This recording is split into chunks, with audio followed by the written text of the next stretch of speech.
This morning, a star attraction at the Topeka Zoo is back on display, and a zookeeper is lucky to be alive following a terrifying encounter. Every zoo hopes that they don't ever go through this, and this is a worst nightmare. Holiday weekend crowds eager to catch a glimpse of the park's popular tiger exhibit, instead witnessing a horrifying scene. Sanjeev, a 7-year-old Sumatran, attacking his primary handler in an enclosed outdoor space on Saturday morning. We have staff getting attacked by a tiger. The incident prompting an emergency response and closing the park for 45 minutes. Staff is still in the enclosure. The tiger is still next to them, still attacking.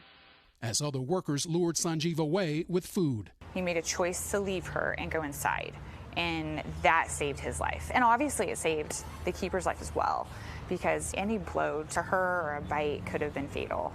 The zookeeper was treated for multiple lacerations and puncture wounds to her head, neck, back, and arm, and was rushed to the hospital where she remains in stable condition.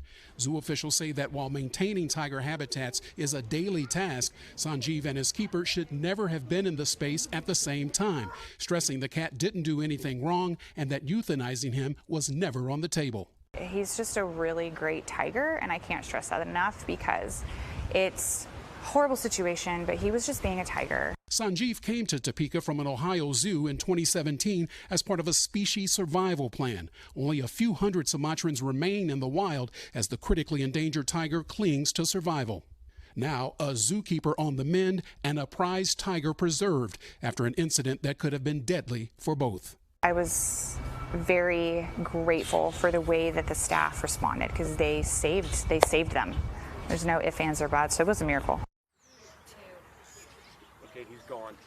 Okay, as luck would have it, Sanjeev is right back here, maybe 20 feet behind me. The investigation into this incident, of course, continues. The central question that officials want answers is, of course, why did this happen? Guys, back to you. Ron, Mott, thank you. And we are joined now by Brendan Wiley, the director of the Topeka Zoo. Mr. Wiley, good morning. Good morning, Savannah. Well, we really appreciate you being with us on what's obviously a very intense time period at your zoo. First question, of course, is how is the zookeeper doing this morning? What can you tell us about her condition? You know, we don't hear a lot of details, but we do know that she was moved out of ICU late yesterday afternoon. We're taking that as a positive sign.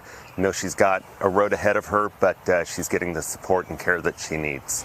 Can you walk us through, Brendan, just a little bit more of precisely how it is that all of this happened on Sunday and how it also was that someone who was there at the zoo managed to alert the zoo staff?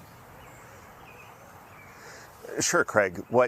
What happened was about 9:15 Saturday morning, it was noticed by a visiting guest that there was one of our staff people, a zookeeper, in the same space with a tiger. That's really a process failure here that should not have occurred. And that set off an emergency kind of protocol that we have here. That person that saw it got word to a different zookeeper who initiated our emergency protocol.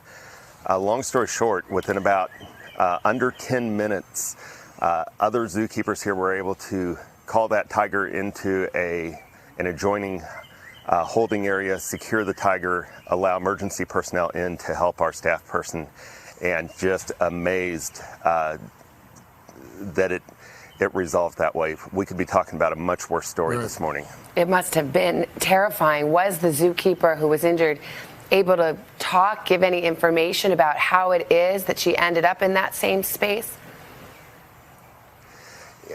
You know, we've started an internal investigation here. She's the one person that we haven't been able to talk to just yet. You know, our system for managing tigers is made up of processes.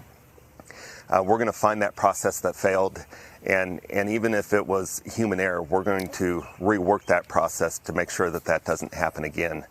But as soon as she's ready and able, we'll have that conversation. But for right now, things are going normally here. Brendan, you said that euthanizing the tiger wasn't an option. In situations like this in the past, that is something that has happened. How did you guys decide in this particular case not to euthanize Sanjeev? Well, in this case, We're working with a critically endangered species. There's less than 800 of these tigers worldwide, both in the wild and under human care. The genetics that this cat represents are just incredibly valuable, and the tiger did nothing wrong. Once that person was in its space, the tiger did what tigers do, and so we're going to fix the process so that this never repeats itself, but the tiger was just never a question to us. Well, Brendan Wiley, we certainly appreciate you getting up early and talking to us. Our best to your zookeeper, and please keep us posted on your investigation. Thanks, Brendan. We will. Thanks, Savannah.